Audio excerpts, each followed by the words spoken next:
Mughal emperors centuries ago built shelters like this for travelers across India's sun-struck north. They can rarely have been as welcome as this year. Even the deepest wells have dried up.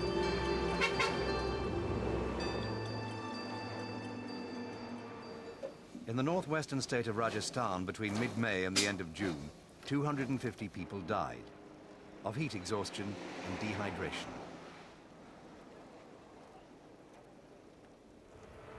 Rajasthan is largely desert.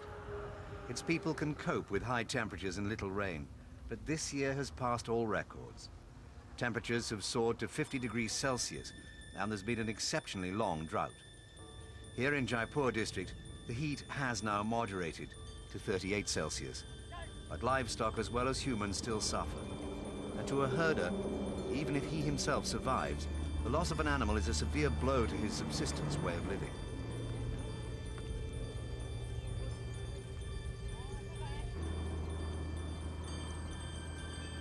The toll among cattle and wildlife has yet to be calculated.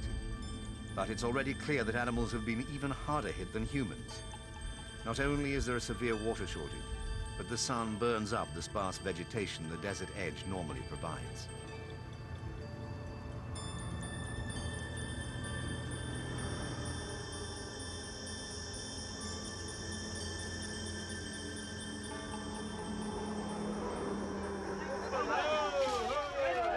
In neighbouring Jodhpur district, government standpipes give a hopelessly inadequate supply of water in country areas. Temperatures here are said to have exceeded 50 degrees Celsius. The people tolerate it well if they have water. When they don't, tempers are as short as the temperatures are high.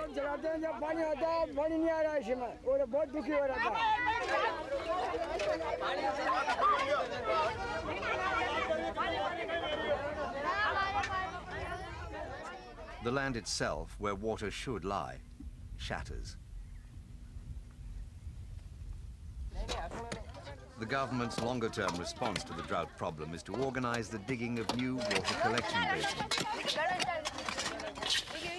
The women and children toiling here in the extravagant heat carry the cleared rock-like clods of earth to provide landfill for nearby road developments. But it's begun too late to make any difference to the present crisis. An elderly relative helps by looking after a baby.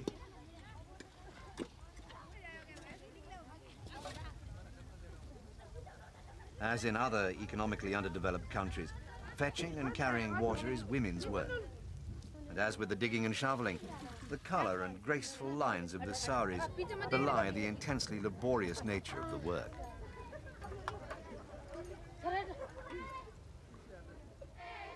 Men supervise. Eventually, the women laborers too rest in the shade. But shade is a diminishing asset.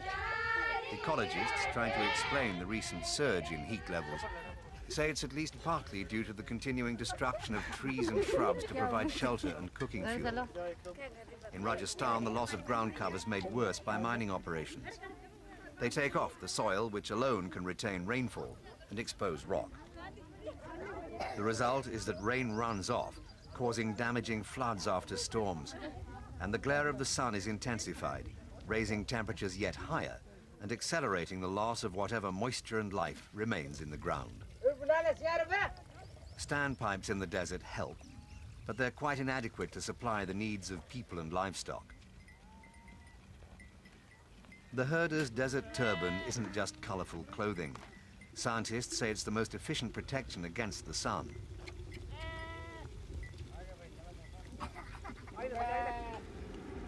The mirage-like impression of water on the road contrasts with the reality of dried-up canals, wells, and the need for the government to send water wagons into the district capital, Jodhpur.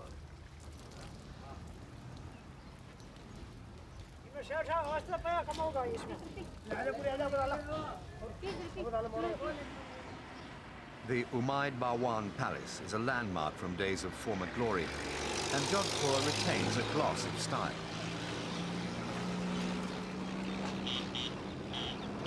But temperatures in the commercial heart of the city combine with traffic fumes to make even the air dangerous.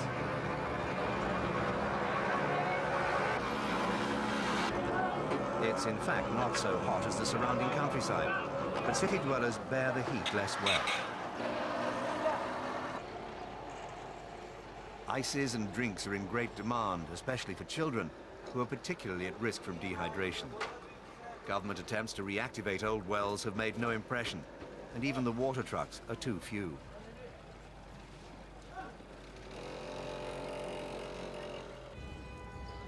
The result is seen at the hospitals, where staff are diverted to help victims of sunstroke, dehydration, and associated illnesses. Pressure on facilities is aggravated by the number of villagers entering the towns in search of clean water. Similar scenes have occurred all over Rajasthan, but Jodhpur is acknowledged to be among the worst affected areas in the state. Some experts say far more is to be done if the region is ever to be made secure against the effects of drought in the future. The problem is gigantic, and most of the area in the desert is water deficit. And because of the shortage of water everywhere, the water demand is so great that whatever steps the government has taken, it is not enough to any extent that it can provide water to all the people where the water deficit is. Weather forecasters hope the drought will break before long. They've reported increased humidity in recent days and say Rajasthan should soon have the rain it so desperately needs.